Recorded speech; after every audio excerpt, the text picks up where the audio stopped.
నమస్తే, నేను మీ అడ్వకేట్ శాంతిరాజు. ఈరోజు డిస్కస్ చేయబోయే టాపిక్ ఏంటంటే సైబర్ నేరగాల నుంచి ఏ విధంగా మనకి నష్టం వాటిల్లుతుంది అనేది తెలుసుకుందాం.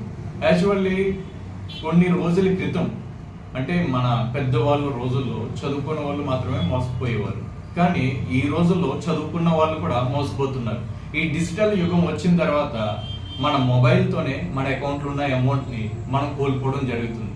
అదే విధంగా గేమ్స్ ద్వారా అవ్వచ్చు. పిల్లలకి మన ఇంట్లో పేరెంట్స్ మొబైల్ ఇవ్వడం జరుగుతుంది. వాళ్ళు గేమ్స్ ఆడుతున్నప్పుడు ఏదో ఒక లింక్ వస్తుంది, వాళ్ళు క్లిక్ చేయడం వల్ల అలా అమౌంట్ కోల్పోతారు. అదే విధంగా కొంతమంది మేము ఇంకా సంపాదించాలని ఒక చిన్న ఆశ, ఈ ఆశలతో ఏం చేస్తారంటే మన మెయిల్లో కొన్ని మెయిల్స్ మనకి సైబర్ మెయిల్స్ వస్తాయి. సో ఈ మెయిల్స్ వచ్చినప్పుడు వాటిని క్లిక్ చేసి ఇన్వెస్ట్మెంట్లు చేస్తూ ఉంటారు. ఈ ఇన్వెస్ట్మెంట్